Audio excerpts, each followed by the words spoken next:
Picture a strange rule. For exactly 365 days, not a single child is born anywhere on Earth. The whole planet simply obeys one impossible pause. The silence begins in places that should have been loud. Not because of war, not because of disease. The whole planet simply skips one beat. Then, after a year, everything goes back to normal. It sounds like a small silence, a comma in history. But that silence will not stay inside its own year. It starts walking through time. First, look at the number. Every year, about 132 million children are born across the world. That is nearly 360,000 first cries every single day. 1 year without births means 132 million empty spaces.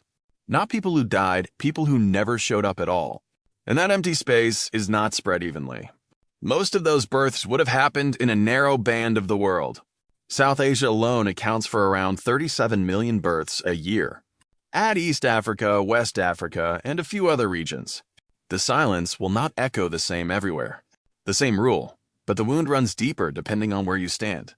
Now step into the first year. All over the world, the loudest hospital rooms suddenly fall empty. The incubators go dark. Formula, diapers, cribs, tiny clothes, demand evaporates overnight. An enormous machine that runs on newborns abruptly loses its fuel. People who deliver babies and make baby goods suddenly have nothing to do. In that first year, the world is strangely quiet, almost peaceful. But that is only the first crack. Then the year ends. Children are born again. Everything seems to go back to normal, but the hole remains. That hole does not dissolve. It only moves. The silence moves. Picture it as an invisible wave drifting down the river of time.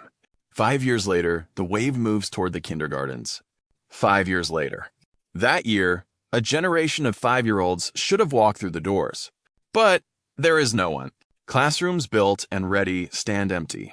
Tiny cubbies, hooks, toys, and lunchboxes wait for children who never arrive. A teacher faces a room without a single student.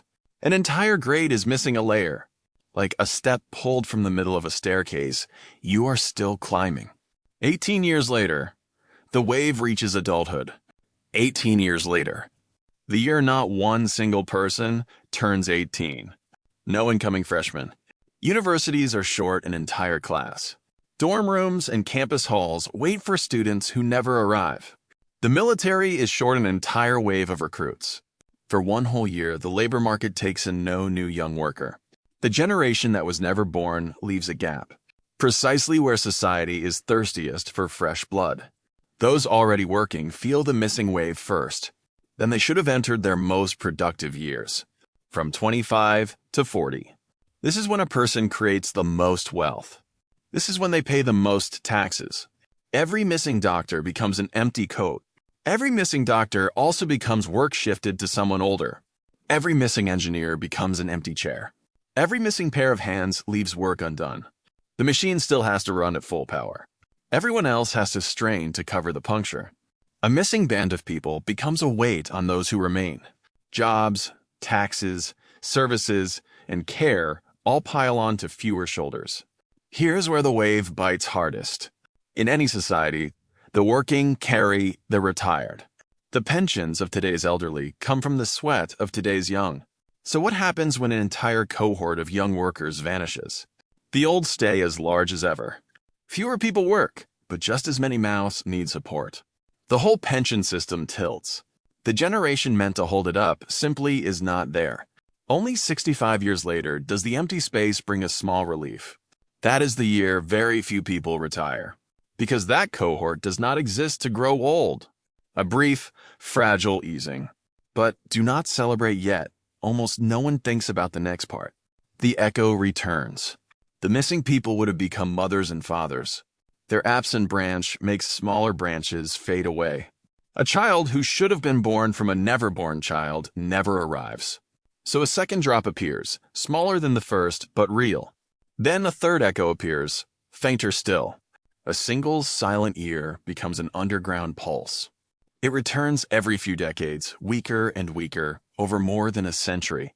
Block the flow once, and downstream gaps keep returning. You paused life for an instant. And it gives back ripples that refuse to die. No parents, so no children either. A cut root makes the future roots vanish. This is not only a thought experiment. This already happened by catastrophe, a terrible famine. Around 1959 to 1961, 3 dark years tear through the timeline. Sanchi M. Roughly 30 million births were recorded as lost or postponed. More than 60 years later, the missing place is still visible. A population pyramid shows a dent right at the 60s. The dead were mourned. The never-born had no names or graves. That was one country, a drop compared with the whole planet. By Senshar M. A population is not a number you can pause and resume like music. It is a living current. Block it, and the gap travels. Today, an empty kindergarten, later a vacant job, then an empty cradle. Humanity would survive, but it would never truly forget. A scar in time. 1 year without a first cry keeps echoing long after we forget why.